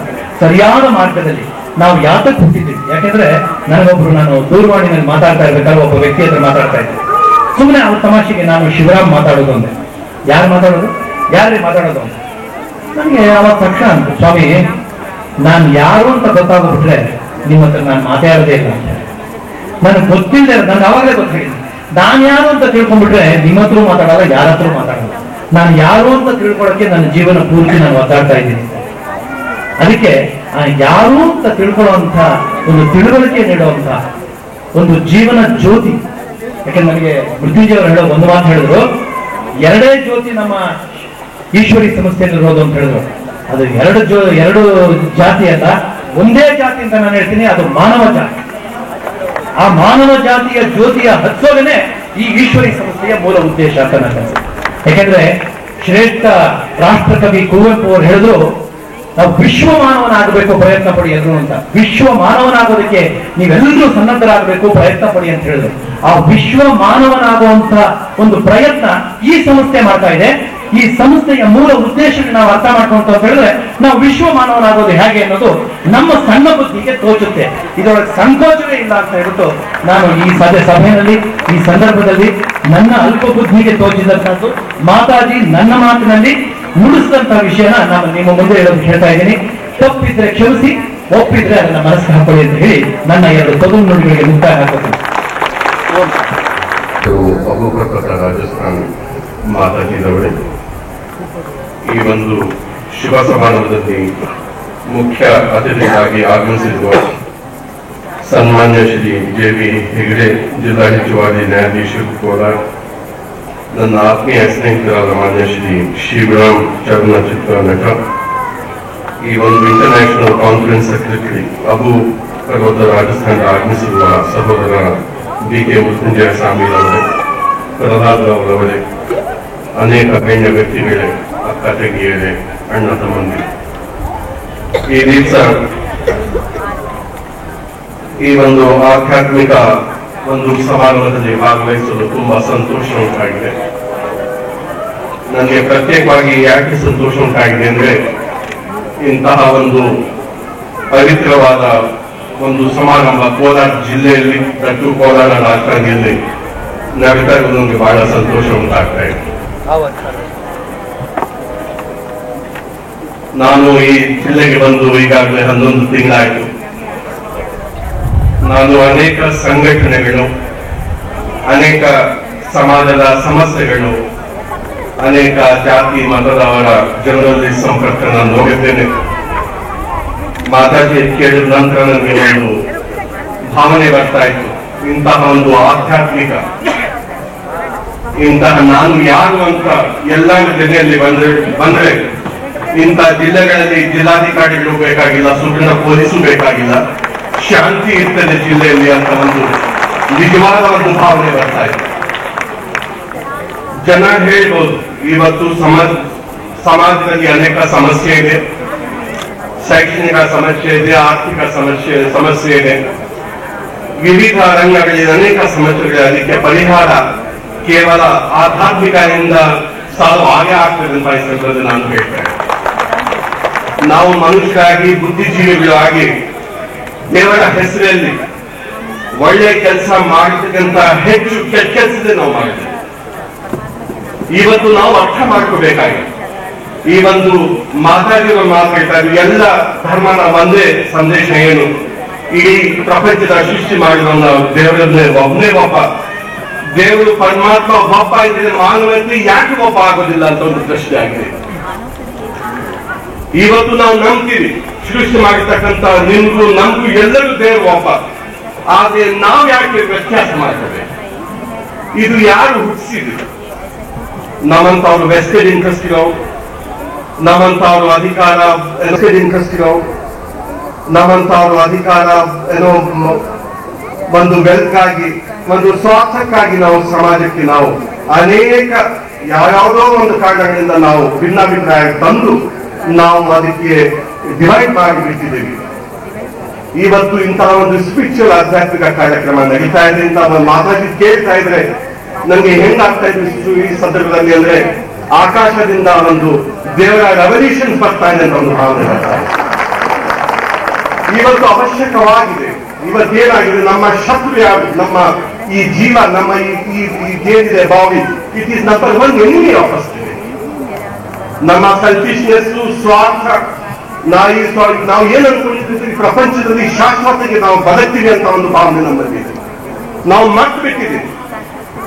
ಇನ್ನ ಒಂದು ಹೆಚ್ಚು ಮಾತು ಅಧ್ಯಕ್ಷ ಭಾಷೆಯಲ್ಲಿ ಹೇಳ್ಬೇಕಾಗಿದೆ. ಮಾತಾಡಿದ್ರು ಮಾತು ಹೇಳ್ತಾ ಇದ್ರು, ಎಲ್ಲರಿಗೂ ದೇವರಿಗೆ ಜೊತೆ ನಮ್ಮ ಸಂಪರ್ಕ ಇರೋದಿಲ್ವೋ ಅಲ್ಲಿವರೆಗೆ ನಾವು ಯಾವ ಸಮಸ್ಯೆ ಬಗೆಹರಿಸೋದಿಲ್ಲ ಅಂತ ಈ ಮಾತನ್ನು ನೋಟ್ ಮಾಡ್ಕೋಬೇಕಾಗಿದೆ. ಈಗ ದೇವರಂದ್ರೆ ಯಾರು ಅರ್ಥ ಮಾಡ್ಕೋಬೇಕಾಗಿದೆ. ನಾವು ಏನ್ ದೇವರು ಹೇಳ್ತಾನೆ ಕಾಣ್ತಾ ಆ ಒಂದು ಆಧ್ಯಾತ್ಮಿಕ ಇದರಲ್ಲಿ ನನಗೆ ಲೆಸನ್ಸ್ ಅಲ್ಲಿ ಸಿಕ್ಕಿದೆ. ನೀವು ಏನಾಗಿದ್ರಿ ಮುಂಚೆ? ನಾನು ನಿಮ್ಗೆ ಜೀವನ ಕೊಟ್ಟಿಲ್ವಾ? ತಿರ್ಗಾ ನಾವು ನಿಮ್ಗೆ ಸಾಯಿಸೋದಿಲ್ವಾ? ನೀವೆಲ್ಲರೂ ತನ್ನ ಹತ್ರ ಬರ್ಬೇಕಾಗಿದೆ. ನೀವು ಹೇಗೆ ದೇವರಿಗೆ ದಾಖಲಿಸ್ತೀರಿ? ಬರೀ ಪರಮಾತ್ಮ ಯೂನಿವರ್ಸ್ ಏನಾಗ್ತಾ ಇದೆ, ಯೋಚನೆ ದೃಷ್ಟಿಗೆ ಏನಾಗ್ತಾ ಇದೆ? ಎಲ್ಲರಿಗೂ ನಮ್ಮ ಸಂಪರ್ಕ ಪರಮಾತ್ಮ ಜೊತೆ ಇರೋದಿಲ್ವೋ ಅಲ್ಲಿವರೆಗೂ ನಮ್ಮ ಅಂತರ ಏನಿದೆ ಶುದ್ಧಿ ತರಬೇಕಾಗಿದೆ. ನಮ್ಮ ಒಳ್ಳೆಯ ಬದಲಾವಣೆ ಬರೋ ಸಾಧ್ಯತೆ ಇಲ್ಲ. ಇವತ್ತು ಇನ್ನೊಂದು ಏನು ನಮ್ಮ ಸಮಸ್ಯೆ, ನಮ್ಮ ಸಮಾಜ ವೃದ್ಧಿ ಮಾಡಬೇಕಾಗಿರೋ ಕೆಲಸ ನಾವು ನೋಡ್ತೇವೆ. ಸಮಾಜ ಕೆಟ್ಟೋಗ್ಬಿಟ್ಟಿದೆ, ಎಲ್ಲ ರಂಗಗಳಲ್ಲಿ ಬಹಳ ಹೊಲಸ ಆಗ್ಬಿಟ್ಟಿದೆ. ಅದು ಯೋಚನೆ ಬಿಟ್ಟು ನಾವು ನೋಡ್ಕೋಬೇಕು, ನಾವು ಹೊಲಸಾಗಿರೋ. Every individual has to think I am spoiled.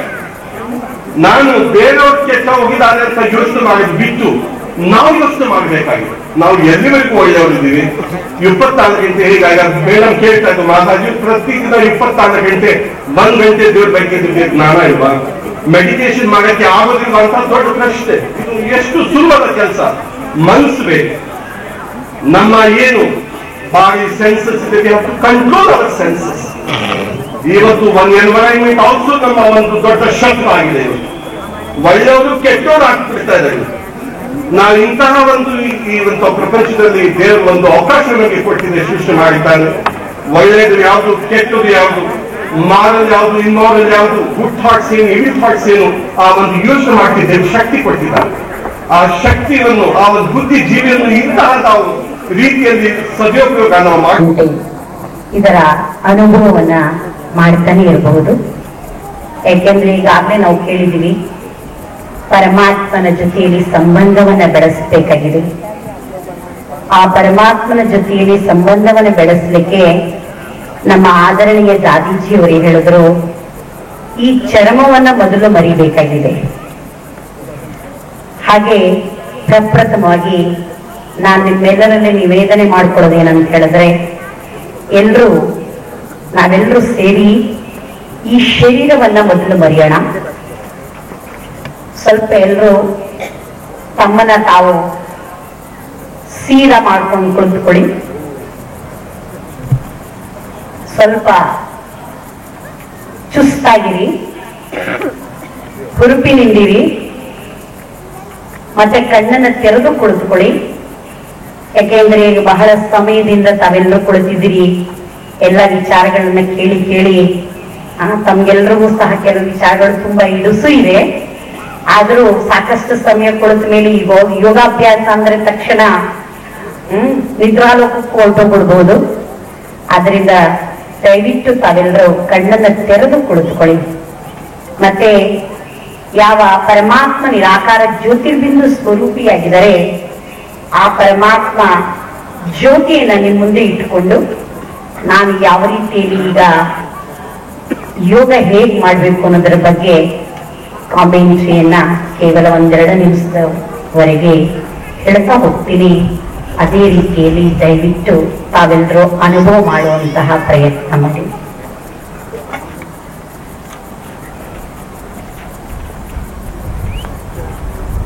ಅಂತಹ ಆತ್ಮ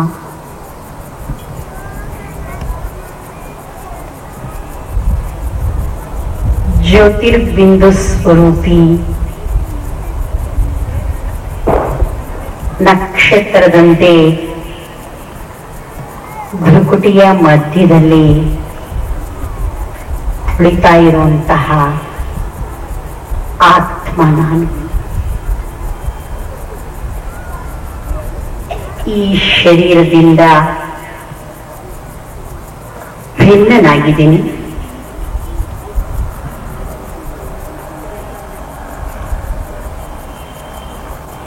ಈ ಶರೀರ ನನ್ನ ವಸ್ತ್ರವಾಗಿದೆ ಅಥವಾ ನಾನು ವಾಸ ಮಾಡುವಂತಹ ಒಂದು ನಿವಾಸ ಸ್ಥಾನವಾಗಿದೆ. ಕೇವಲ ಈ ಸೃಷ್ಟಿ ಮಂಚದ ಮೇಲೆ ಪಾತ್ರ ಮಾಡಲಿಕ್ಕಾಗಿ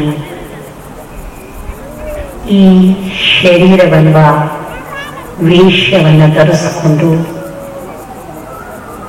ನನ್ನ ಪಾತ್ರವನ್ನು ನಾನು ನಿರ್ವಹಿಸ್ತಾ ಇದ್ದೀನಿ.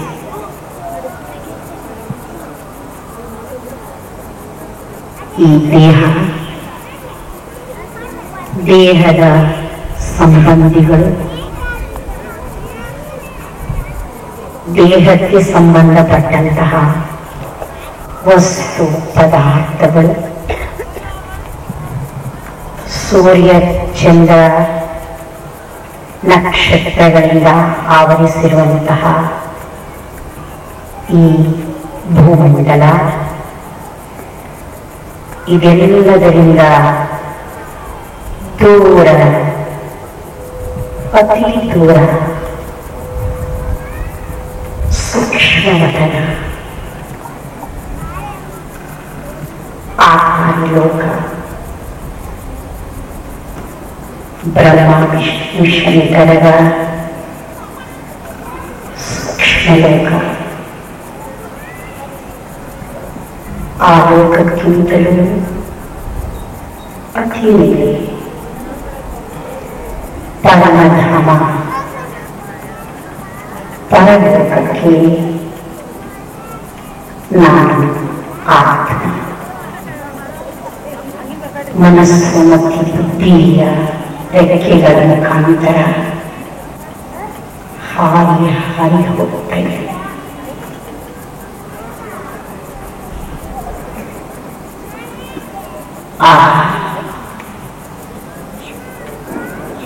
ಎಷ್ಟು ಸುಂದರವಾದಂತಹ ಸ್ಥಾನ. ಎಲ್ಲ ಕಡೆಯಲ್ಲಿಯೂ ಪವಿತ್ರತೆ, ಶಾಂತಿ, ನಿರ್ಮಲತೆ ಆವರಿಸಿದೆ. ಇಂತಹ ಸ್ವರ್ಣ ಕೆಂಪು ಬಣ್ಣದ ಈ ಲೋಕದಲ್ಲಿ ಪರಮಪಿತ ಪರಮಾತ್ಮ ನಮ್ಮೆಲ್ಲರ ತಂದೆ ಕಲ್ಯಾಣಕಾರಿ ಶ್ವೇತದಲ್ಲಿ ಅಥವಾ ನಮ್ಮ ಪ್ರೀತಿಯ ಶ್ರೀಬಾಬಾ ಎಷ್ಟು ಸುಂದರವಾಗಿ ಕಣ್ಣು ಮುಂದೆ ಕಂಗೊಳಿಸ್ತಾ ಇದ್ದಾರೆ.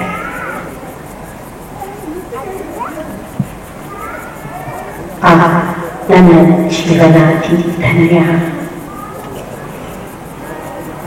ಶ್ರೀಬಾಬಾ ಪರಮಪಿತ ಪರಮಾತ್ಮ, ನೀವು ಶಾಂತಿಯ ಸಾಗರ ಆಗ್ತೀರಿ. ನಾವು ಶಾಂತ ಸ್ವರೂಪ ಆತ್ಮ. ನೀವು ಆನಂದ ಸಾಗರರಾಗಿದ್ದೀರಿ. ನಾನು ಆನಂದ ಸ್ವರೂಪಿ ಆತ್ಮನಾಗಿದ್ದೀನಿ. ನೀವು ಪವಿತ್ರ ಸ್ವರೂಪರಾಗಿದ್ದೀರಿ. ನಾನು ಆತ್ಮ. ನಿಮ್ಮ ಸಂಪರ್ಕ ಸಾನ್ನಿಧ್ಯದಿಂದ ಪವಿತ್ರ ಶುದ್ಧ ಆತ್ಮನಾಗಿದ್ದೀನಿ. ನೀವು ಸುಖದ ಸಾಗರರಾಗಿದ್ದೀರಿ. ನಾನು ಸಹ ಸುಖ ಸ್ವರೂಪಿ ಆತ್ಮ. ನನ್ನ ಜೀವನ ನಿಮ್ಮ ಸಾಹಿತ್ಯದಿಂದ ಎಷ್ಟು ಧನ್ಯವಾಗಿದೆ. ಶ್ರೀಬಾಬಾ, ನಾನು ನಿನ್ನ ಮಗು, ನೀವು ನನ್ನ ತಂದೆ. ಈ ಸಂಬಂಧವನ್ನ ನಾನು ಸದಾ ನನ್ನ ಜೀವನದಲ್ಲಿ ಬೆಳೆಸೋದ ಮತ್ತು ಈ ಕರ್ಮ ಕ್ಷೇತ್ರದಲ್ಲಿ ಒಂದು ನನ್ನ ಕರ್ಮವನ್ನ ನಿಮ್ಮ ಈ ದೇಹದಿಂದ ಭಿನ್ನನಾಗುತ್ತಾ ಒಂದು ಚೈತನ್ಯ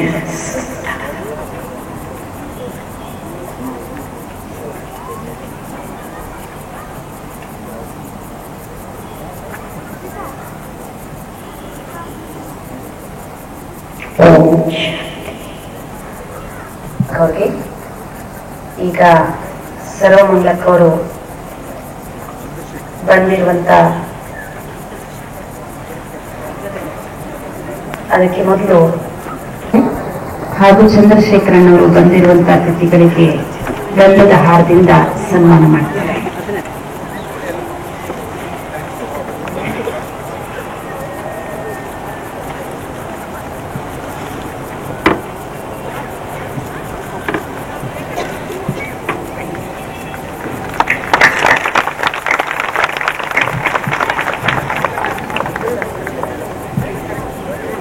ಈ ಉದ್ಘಾಟನೆಯ ಸಮಾರಂಭದ ಸ್ಮಾರಕವಾಗಿ ಸರ್ವಮಂಗಲ ಕೋರು ದಾದೀಜಿಗೆ ಒಂದು ಮೊಮೆಂಟೇನೋ ಕೊಡ್ತಾ ಇದ್ದಾರೆ, ಅದನ್ನ ತೋರಿಸ್ತಾ ಇದ್ದಾರೆ.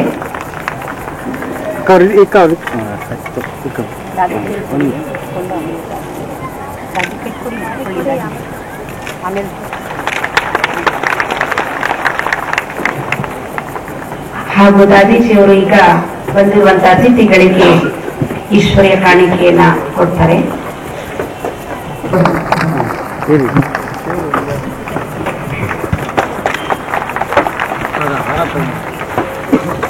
ಹಾಗೂ ಡಿ ಹೆಗ್ಡೆ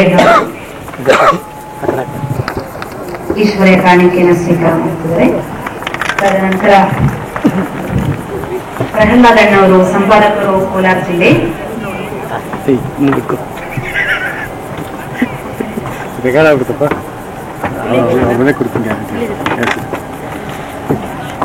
ತದನಂತರ ಶಿವರಾಮಣ್ಣವರು ಅಭಿನೇತ, ಬೆಂಗಳೂರು.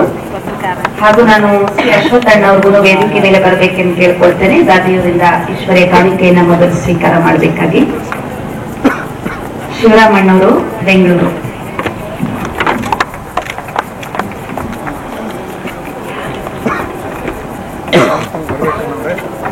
ಶ್ರೀ ಅಶ್ವಥಣ್ಣವರು ಗಾಯಕ ವೃಂದದ ಮುಖ್ಯಸ್ಥರು. ಅವರು ದಾದಿಜಿಯವರಿಂದ ಈಶ್ವರ್ಯ ಕಾಣಿಕೆಯನ್ನು ಸ್ವೀಕಾರ ಮಾಡಬೇಕೆಂದು ವಿನಂತಿ.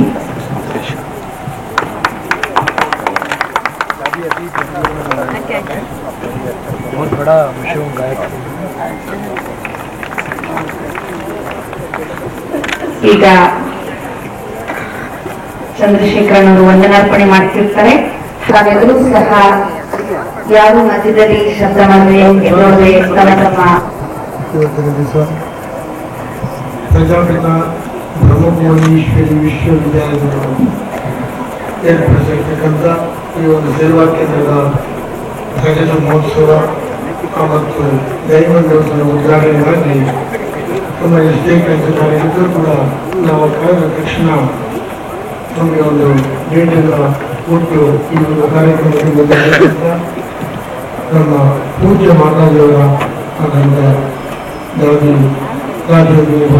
ನಿಮಗೆ ನಮ್ಮ ನಿಮ್ಮೆಲ್ಲರ ಪರವಾಗಿ ನನ್ನ ಅನಂತ ಧನ್ಯವಾದಗಳನ್ನು ನಾನು ಅರ್ಪಿಸುತ್ತೇನೆ. ಅದರ ಜೊತೆಗೆ ಮುಖ್ಯಮಂತ್ರಿ ಸ್ವಾಮಿಗಳಿಗೆ ನಾನು ನನ್ನ ಈಶ್ವರ ವಿಷಯದ ಪರವಾಗಿ ಅದರ ನಿಮ್ಮೆಲ್ಲರ ಪರವಾಗಿ ನಾನು ಅನಂತ ವಂದನೆಗಳನ್ನು ಅರ್ಪಿಸ್ತಾ ಇದ್ದೇನೆ. ಅದರ ಜೊತೆಗೆ ಎಷ್ಟೇ ಕೆಲಸಗಳಿದ್ದರೂ ಕೂಡ ನಾವು ಈ ಒಂದು ಕಾರ್ಯಕ್ರಮಕ್ಕೆ ಆರಂಭಿಸತಕ್ಕಂಥ ಪ್ರಸಿದ್ಧ ಚಲನಚಿತ್ರ ಶಿವರಾಮ್ ಅವರು ಕೂಡ ನಾನು ಈಶ್ವರ್ಯ ವಿಶ್ವವಿದ್ಯಾಲಯ ಪರವಾಗಿ ನನ್ನ ಅನಂತ ವಂದನೆಗಳನ್ನು ಅರ್ಪಿಸ್ತಾ ಇದ್ದೀನಿ. ಮತ್ತು ಈ ಒಂದು ಕಾರ್ಯಕ್ರಮಕ್ಕೆ ಆರಂಭಿಸತಕ್ಕಂಥ ಹೆಚ್ಚುವರಿ ನ್ಯಾಯಾಧೀಶರಾಗಿರ್ತಕ್ಕಂಥ ಜಿ.ವಿ. ಹೆಗ್ಡೆಯವರಿಗೆ ನಾನು ಈಶ್ವರ್ಯ ವಿಶ್ವವಿದ್ಯಾಲಯ ಪರವಾಗಿ ಅನಂತ ವಂದನೆಗಳನ್ನು ಅರ್ಪಿಸ್ತಾ ಇದ್ದೀನಿ. ಮತ್ತು ಕೋಲಾರ ಪತ್ರಿಕೆ ಈ ಒಂದು ಕೋಲಾರದಲ್ಲಿ ಶುರು ಈ ಒಂದು ವಿಶ್ವವಿದ್ಯಾಲಯಕ್ಕೆ ನಮ್ಮ ಏನಂದ್ರೆ ಬಹಳಷ್ಟು ಸೇವೆಯನ್ನು ಪತ್ರಿಕೆ ಮಾಡುತ್ತಾ ಗೆಳೆಯರಾದ ಶ್ರೀ ಚೇತನ ಕೋಲಾರ ಪತ್ರಿಕೆ ಸಂಪಾದಕರಿಗೆ ಈಶ್ವರ್ಯ ವಿಶ್ವವಿದ್ಯಾಲಯ ಅರ್ಪಿಸ್ತಾ ಇದ್ದೀನಿ. ಜೊತೆಗೆ ಇವತ್ತಿನ ದಿವಸ ಈ ಒಂದು ಉದ್ದೇಶ ಸ್ಥಳಿಸಿಕೊಂಡು ಸುಂದರವಾಗಿ ಮಾತನಾಡಿದಂತ ನಮ್ಮ ಜಿಲ್ಲೆ ಕೂಡ ನಾನು ನಮ್ಮ ಮತ್ತು ಕಾರ್ಯಕ್ರಮಕ್ಕೆ ಆಗಮಿಸಿರ್ತಕ್ಕಂಥ ಶ್ರೀ ಅಶೋಕ್ ಕೂಡ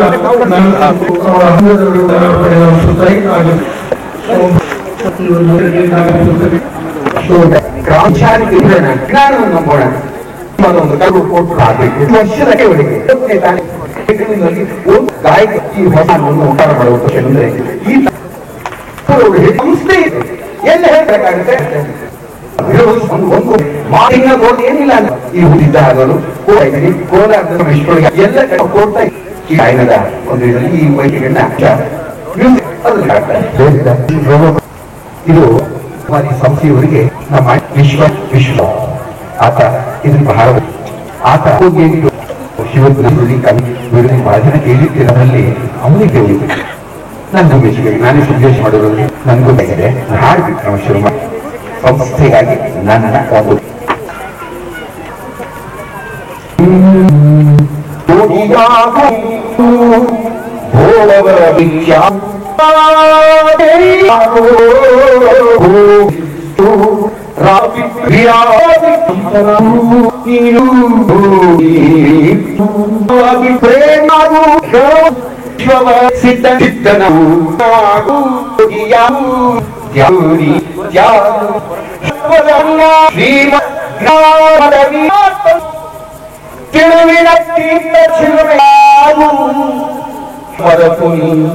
ಹೊಸವನ ಹಳತೆಲ್ಲ ಮರೆತು ನೀ ಹೊಸರಾಗು ಬಿಂದು ಆಗು ಸುಖ ಸಿಂಧು ಆಗು ಬಿಂದು ಆಗು ಗುಣ ಸಿಂಧು ಆಗು ತಂದೆ ಶಿವನ ಮುತ್ತು ಕಂದನು ಆಗು ಕಂದನಾಗು ದಿವ್ಯ ಜ್ಯೋತಿಯ ಕಂದನು ದಿವ್ಯ ಜ್ಯೋತಿಯಾಗು ಎಂದನಿ ಮುಕ್ತನಾಗು ನೀ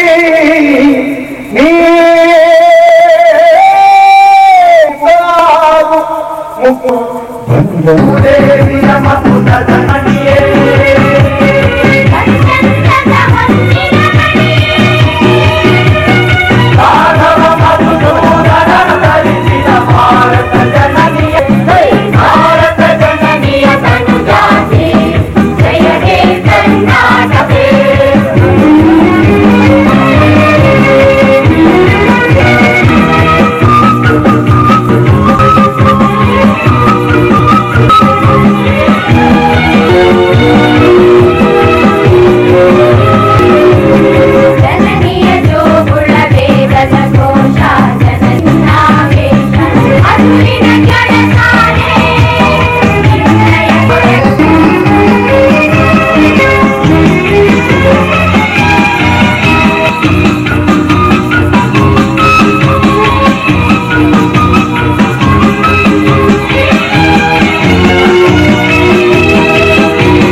ಜಗತ್ತಿನ ಬೆಳೆಯಾಗಿರುವಂತಹ ಕೇಂದ್ರವೇ ನಮ್ಮಲ್ಲೂ ಸುಖ ಶಾಂತಿ ಜಗತ್ತಿನ ಅದಕ್ಕೆ ಬದಲಿಸಿದ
ಇವೆಲ್ಲ ನಾವೆಲ್ಲರೂ ಹೊಸ